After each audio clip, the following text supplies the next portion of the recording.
on, Rangers! Come I on, Rangers! missed the whole game.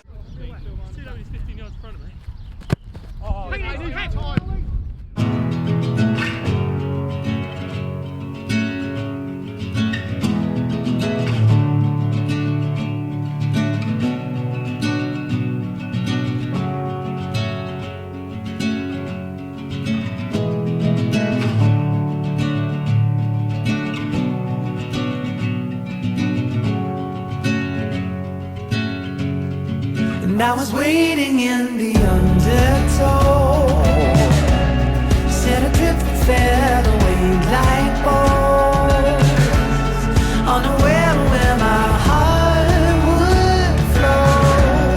I was waiting in the undertow, and I was dreaming of a love I loved. I fell asleep within an autumn flow. I never knew I'd drift so far from home, while I was waiting in the undertow.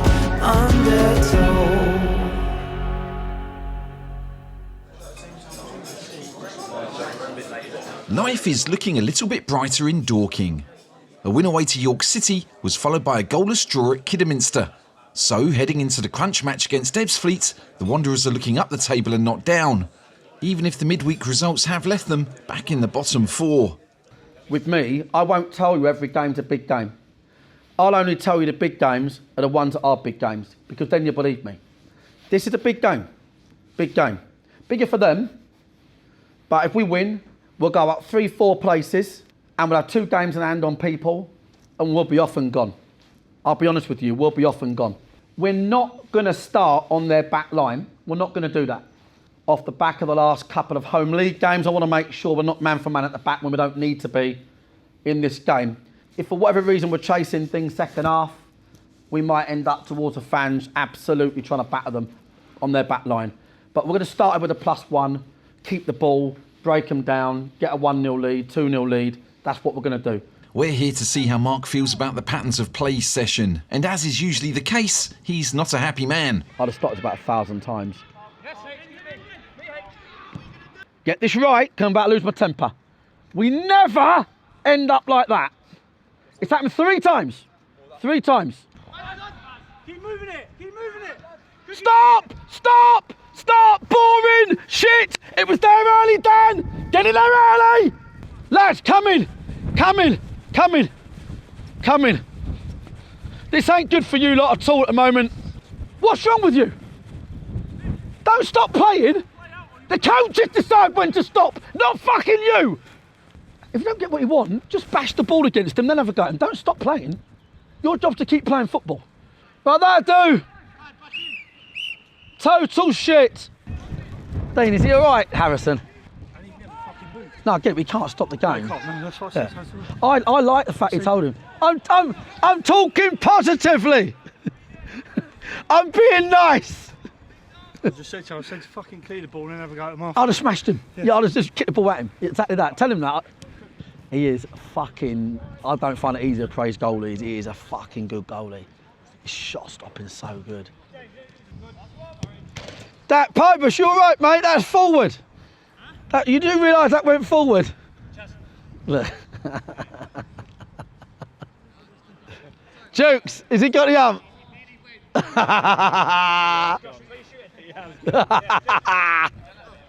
Pirates, mate, it's a man's sport, come on. Positive session, lads. Anyone needs any self-help books? Some head loss. Anyone needs any? Where's Pirates?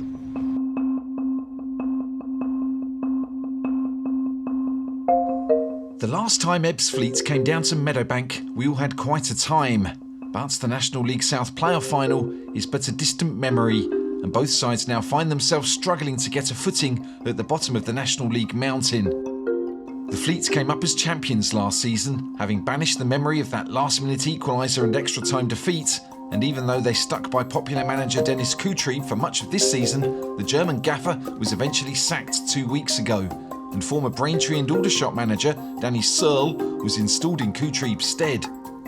And while Marc is keeping things light in the dressing room, and explaining his feelings on a subject in a way that we here at BOA apparently didn't approve of.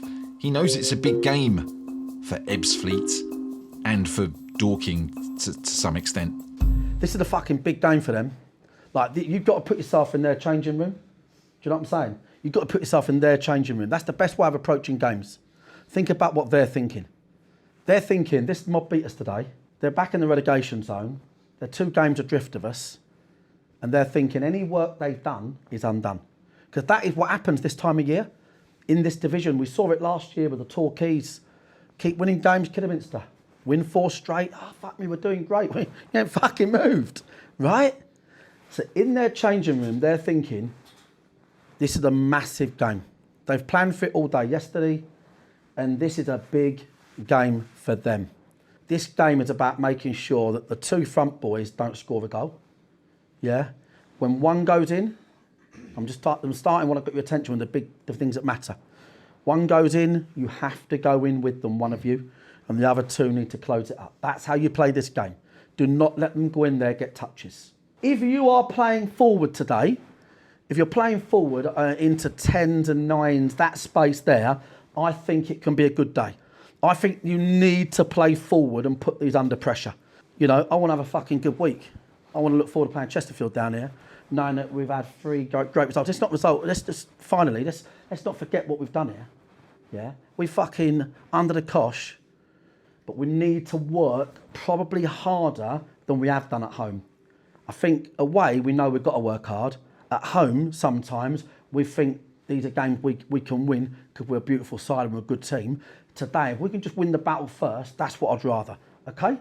Good stuff, lads. You don't have a chairman's hat on when you're away from home. You don't have to entertain. You don't have to keep people coming back to York. But you do here. Does that have an effect? No, genuinely, it did at one point, but I'm now sort of over that, really, to be honest with you. I don't even think about it, to be honest, because the prize have been in this amazing division, which we all fucking love. It's a great fucking division. The prize of being in it is so great that it's all I think about day and night, is making sure we're in it, and then we can find a way to progress from it.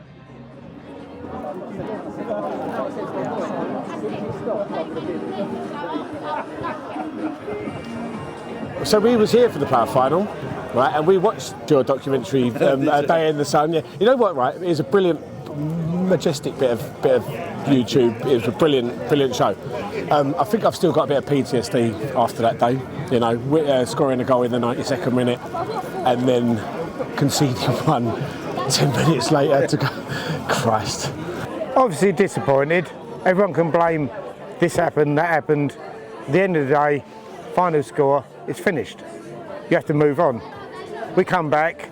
Obviously, we want to come here, get some points. But what can you do? It's football. What happened to Ebbsfleet after the playoff final? What happened next? We reconsidered our options and then put the good players that we knew were needed, like Dom, up front, and relied on certain players, played better football, broke some records of goal scoring, and came straight back up quite easily. We got promotion from the National League South to the National League, and as we come into the National League, it's been tough, but we've been just about surviving. I'm not making any prediction. I don't know. After the last bloody time down here, no predictions. But if we can win today, I'd fancy us to stay up, and I'm sure Dorking will be saying the same. Every time we've come up against Ebbsfleet in the past, they've played a 3-5-2 system. And while the gaffer is new, the system remains the same. So Dorking are matching them up with their own favoured 3-5-2. So that's overloads at the back, man for man in midfield, and Wanderers can comfortably keep the ball if they so wish. Also, according to the fans we spoke to, the Fleet are more likely to go long than we're used to.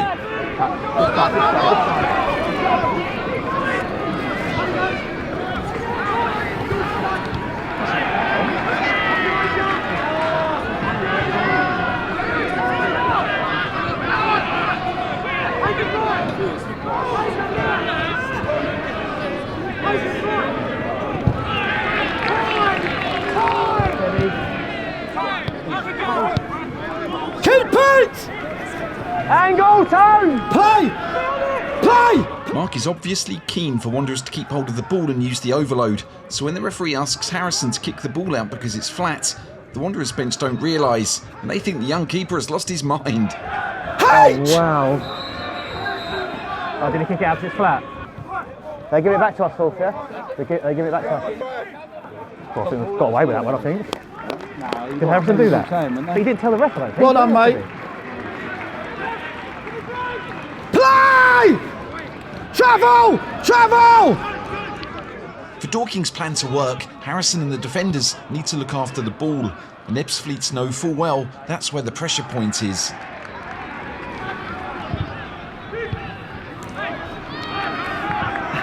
Not long! Not long! Play! Open out, off you go, off you go, off you go. Well done, mate, you're off, you're gone, you're gone, you're gone.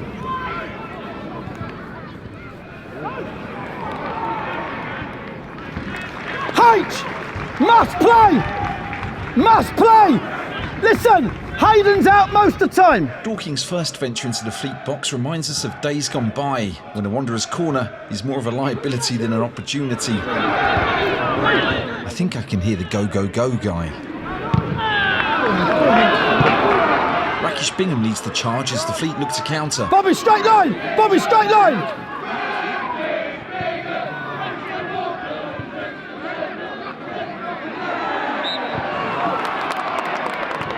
The first one's a fucking push. The first one's a fucking push. And not even a fucking misses one, then gives a shit one. We've got to side with Marc on that one. Josh did win the ball, and it looks like the Fleet have some set-piece plans.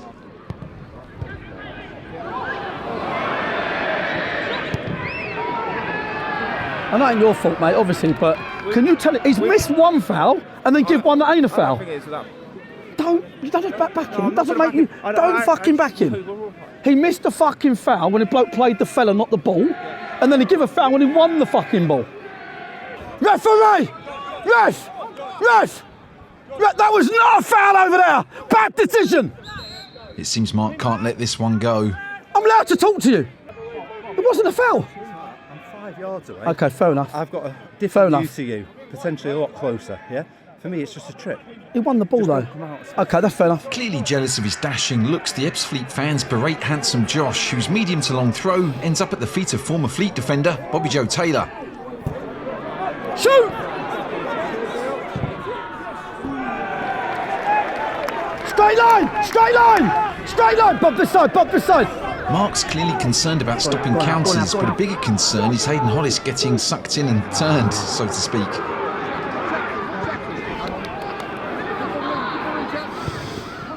Ebbsfleet are having a dominant spell, although Wanderers are looking pretty much capable of dealing with it. Foot in, Dan! Foot in, Dan! Win it back! Win it back!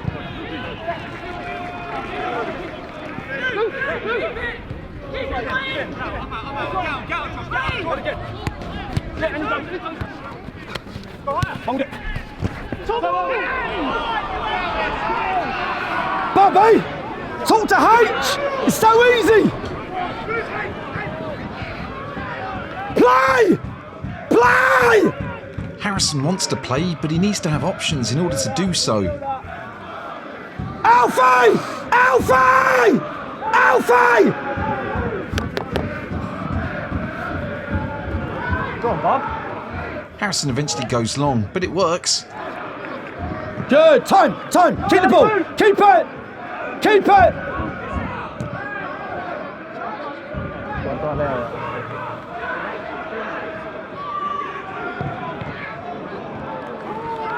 Dorking's confidence is growing and Ebbsfleet are having to do some last-ditch defending to keep them at bay. George is done! George! Take him out of the way, Charlie! Charlie, take him out of the way! George wants it! Go on, George, off you go!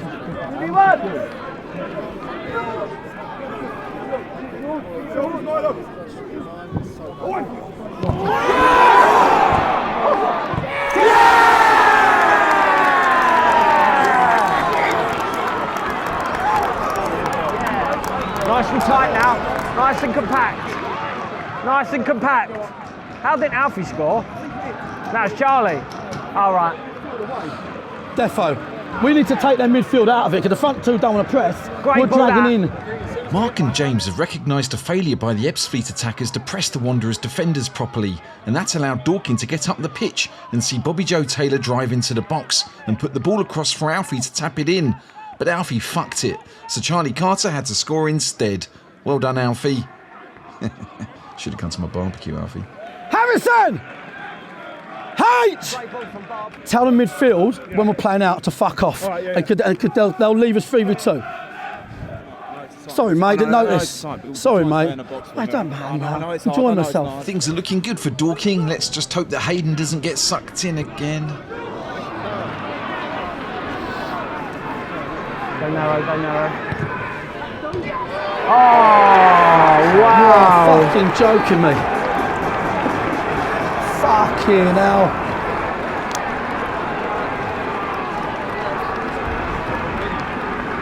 Fucking hell. Fuck's sake. Rakesh Bingham turns the Dorking defender and runs a goal. And rather than playing one of his fellow attackers, he hits a shot low and true, right inside the post, where safe hand Solo can't reach it.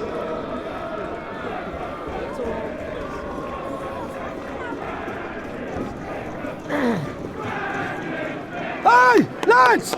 Go again! The half-time whistle just a minute away, Ebbsfleet pushed back with Bingham and Polion causing trouble around the box's edge. No one ever calls it the box's edge. Why not?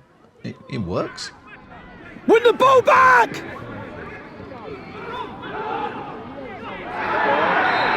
Josh, that is a silly foul. It's come from the wrong side. That's a fucking problem, that one. Josh gives away a free kick, and the Wanderers know this could really ruin their day.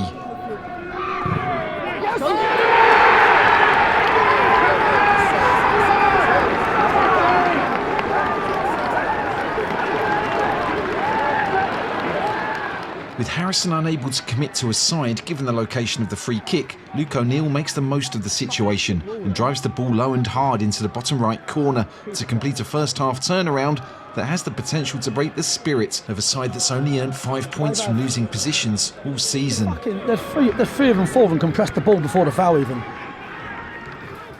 It's a silly foul, Josh, that, mate.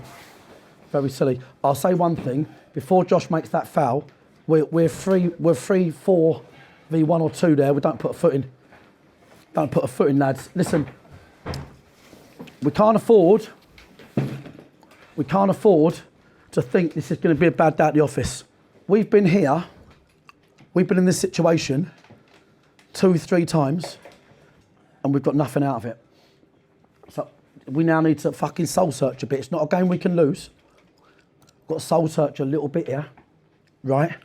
There's no point looking around having a moan up. That won't win us nothing today. There ain't going to be no points available for that at all. It's really important to get that right, okay, yeah? I'll say one thing, lads, yeah? It's not a good time for me to critique it. Everything you thought they were going to do, they're doing. Everything. They're giving you the ball to play out and they're giving you an overload. And I've seen Josh go to slide and then look at Charlie and think, I can't. If we go back to 3-5-2, we'll have the whole world to play out. They're giving us the ball. They're giving us the ball. Yeah? That's the bottom line. Right? That's the bottom line. Okay, yeah? So now, I'll tell you what I'll do actually, because I'm fucking going to go on instinct, right? Let's carry on as a 3-5-2, right? With the changes and know what we'll go into, yeah? But the reason I'm thinking about forcing it long is because if you don't use that +1, if you don't give it to the first one, and to be fair, you have, right? Then we're going long into their overload, which is what we've done too often. And what's happening is they're not great defending, they're getting away with the fact they've got one coming round, do you understand? So we'll start off in the 3-5-2, so make complete sense, yeah? Right? Yeah? With the 2 changes. So you're going to 10, yeah? Bobby, stay there, yeah? Okay? And we'll intend to get on the ball, right? And we will not intend to keep passing sideways. We will need to make sure, like the ball you've done to Tom Blair, if you've got space in front of you, can come in and get it, by the way. If you've got space in front of you out there, whether you're full back, get into the space. The fans want you, and I want you to get into space. To show them how much we want to fucking win this game. You get the next goal. Get the next goal. The game is ours. Don't worry about what's happened. It's the hardest thing in the world is to be mentally strong. But what happened, you cannot undo it. It does not matter. Nothing matters. Marc did briefly change the system at half-time, but then reverted back to 3-5-2, knowing that he has the players on the pitch now to switch at any time. Meanwhile, Ebbsfleet haven't changed a thing. Come on, lads! Come on! The home side start well enough, moving up the pitch and tossing the ball in the general direction of the Fleet goal. It's the biggest foul going Jason's done there. No one's got the ball, do you know?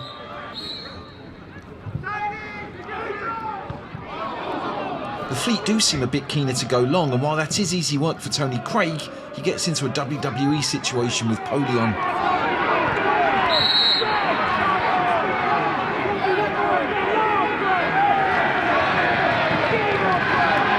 What's that for? What is that for? Hey, mate, it's Tony. Whatever it is, Tony's done it. I'll tell you that now. He's had the ump all game. That's why I said it. That's why I said at half-time, you're okay. It is a kind of 6-of-1 situation, but Tony's left arm sort of swings in Polion's direction, and that's probably what's cost him what might be a Chekhov's yellow card. Let's hope not. 100%.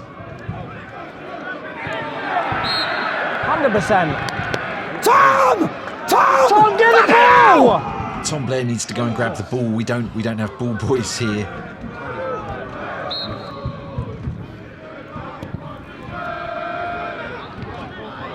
Corner. Yet another corner finally leads to a goal-scoring opening. Who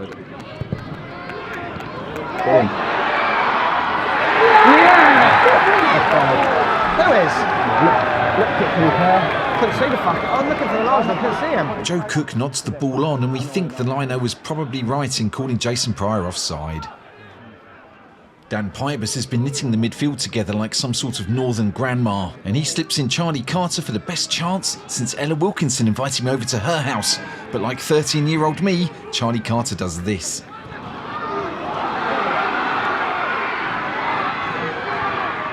Oh, Charlie, mate! The attacking midfielder does brilliantly to get past Mark Cousins, only to scuff his shot into the side netting. And like me and my memories of Ella Wilkinson, Carter will be waking up in the middle of the night thinking about this for the rest of his life.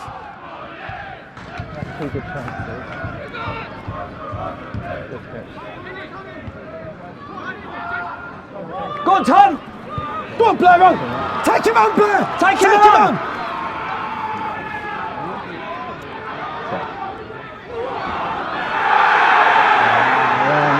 He ain't playing the ball! Now we think this was a perfectly legitimate tackle, although it's basically identical to the foul given against JT. I don't call him JT, Josh Taylor in the first half. So the ref's on shaky ground there.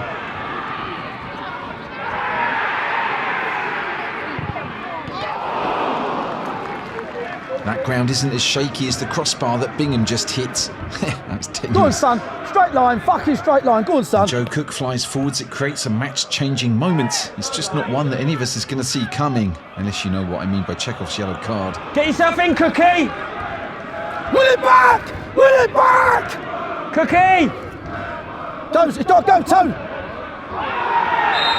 He's off.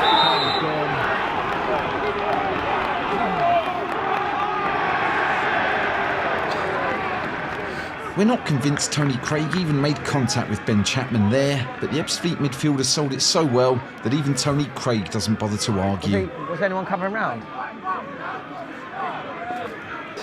Do a who's got the pad? Yeah. Do a 3-4, do a 3-4-2, yeah? Okay. 3-4-2. Bobby, Joe and George, okay? Come on, hot dog! Bobby! Long! H! Long! The gaffer's instructions are pretty clear. The boys are to go long to the two target men as the 3-4-2 formation sends a signal that they've got to keep attacking.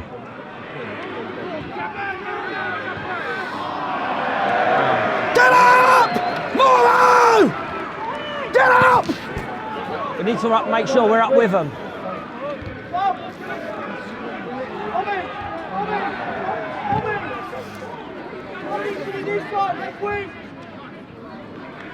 Bobby, Blair this side. Deliver! Get there, Josh! No foul! Time, forward! Deliver! Josh, get in the box!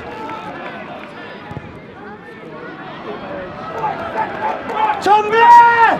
Tombley! Bravo! Tombley! You're here! The Fleet have been on the back foot since the red card, and then Declan Skura has an epiphany. Keep pressing! Just press!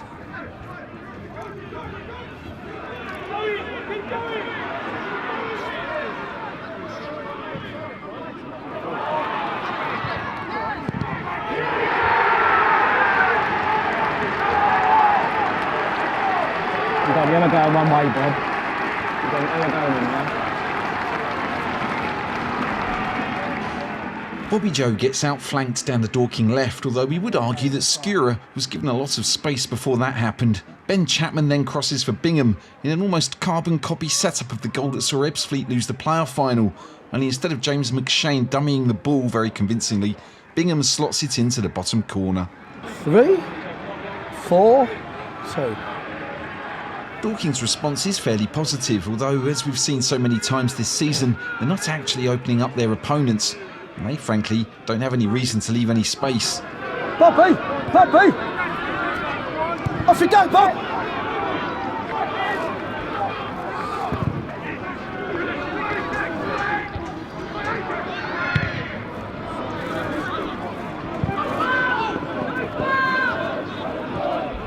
Talk to him. Levi, join in! Forward!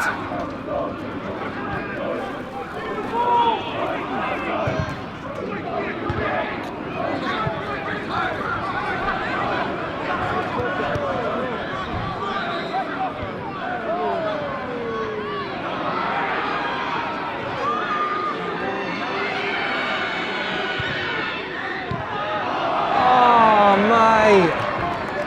Get the ball, Jace! The foul. George!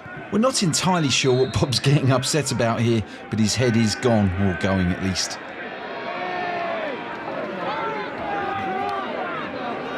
Bobby, shut up!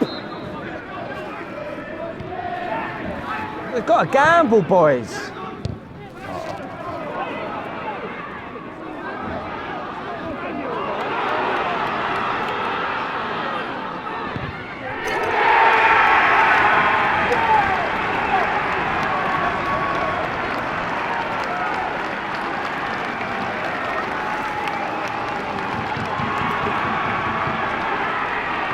What is there for us to say?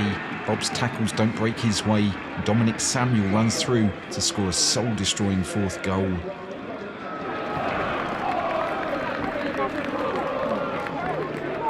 Honest to God, boys. Like, fucking hell. The fucking uphill battles you give yourselves and me. Well, home to Chesterfield, boys, away to Altrincham. I mean, this is fucking survival of the fittest. I know we've got Southend away, Barnet away. I mean, of the fucking games we've got that are tough. I mean, they're fucking tougher than them lot, let me tell you. Yeah. I've got to look around and see who's going to let me down here, who's not going to let me down. So, I don't know what it is. It's unfair, hey, to pick on the travel, but I do want you to do that just on a Friday night for me, for home games, okay? Because I definitely think it can have an impact, okay? I want to put all the margins in our favour, okay, mate, yeah? Right, so that's where we are. And now we're all under a lot of fucking pressure. A lot of pressure. There's no fucking question in that at all. Team putting below, fucking all sorts of shit going on. We're under a lot of fucking pressure, right? But we have got games in hand. I'll tell you now, if you are one of those people that jack it off or get quiet under pressure, honestly, we will play fucking any sort of formation to get every player in this team that I know will not do that. I will put the clientele, which is why Harry went on, I will put the clientele of who's going to fucking win a game of football and organise us and above the quality. I promise you that, 100%. So very disappointing, defensively particularly. Right, see you Tuesday. We need your help. To help us, you've got to hit the like button, you've got to hit the subscribe button, and you've got to leave a comment. That's all we're asking, and then you get more free shows. Alternatively, you can join us on YouTube memberships, where this episode is over an hour long.